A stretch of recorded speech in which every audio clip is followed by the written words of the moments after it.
പാലാഴി മഥനത്തിൽ നിന്ന് കിട്ടിയ അമൃതുമായി അസുരന്മാർ കടന്നുകളഞ്ഞു. മഹാവിഷ്ണു മോഹിനി രൂപം ധരിച്ച് അസുരന്മാരിൽ നിന്നും അമൃത് അപഹരിച്ച് ദേവലോകത്തെത്തി. ഈ സൂത്രം മനസ്സിലാക്കിയ സൈംഹികേയൻ എന്ന അസുരൻ മഹാവിഷ്ണുവിനെ പിന്തുടർന്ന് ദേവലോകത്തെത്തി. ഒരു ബ്രാഹ്മണന്റെ വേഷത്തിൽ ദേവന്മാരോടൊത്ത് സൈംഹികേയൻ അമൃത് കഴിച്ചു തുടങ്ങുകയും ചെയ്തു. സൂര്യചന്ദ്രന്മാർ ഈ വിവരം ദേവന്മാരെ അറിയിച്ചു. കുപിതനായ മഹാവിഷ്ണു സുദർശന ചക്രം കൊണ്ട് സൈംഹികേയന്റെ കഴുത്തറത്തു. പക്ഷേ അമൃത് ഭക്ഷിച്ചതുകൊണ്ട് അസുരൻ മരിച്ചില്ല. രാഹു എന്നും കേതു എന്നും പേരുള്ള 2 പാപഗ്രഹങ്ങളായി മാറി. ആകാശത്തിൽ പ്രതിഷ്ഠിക്കപ്പെട്ട ഈ 2 ഗ്രഹങ്ങളും സൂര്യചന്ദ്രന്മാരോടുള്ള പക മനസ്സിൽ സൂക്ഷിച്ചു. തങ്ങളുടെ സഞ്ചാരപഥത്തിൽ സൂര്യചന്ദ്രന്മാർ വരുമ്പോൾ രാഹുവും കേതുവും സൂര്യചന്ദ്രന്മാരെ വിഴുങ്ങാൻ തുടങ്ങി.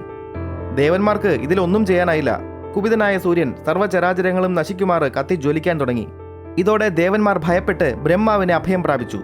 ബ്രഹ്മാവ് അരുണനെ സമീപിച്ച് സൂര്യന്റെ തേരാളിയായി മുന്നിൽ നിൽക്കാൻ കൽപ്പിച്ചു. അതനുസരിച്ച് അരുണൻ സൂര്യദേവനെ ചെന്ന് കണ്ട് തന്നെ തേരാളിയായി അവരോധിക്കണമെന്ന് അപേക്ഷിച്ചു. സൂര്യൻ അവനെ സ്വീകരിച്ചു. അന്നു മുതൽ തീക്ഷ്ണമായ സൂര്യകിരണങ്ങൾക്ക് മുന്നിൽ ഒരു മറയായി നിന്നുകൊണ്ട് അരുണൻ ജീവജാലങ്ങളെ സംരക്ഷിക്കുന്നു. കഥ മഹാഭാരതം ആദിപർവം 18, 19, 24 എന്നീ അധ്യായങ്ങളിലായി കാണാം.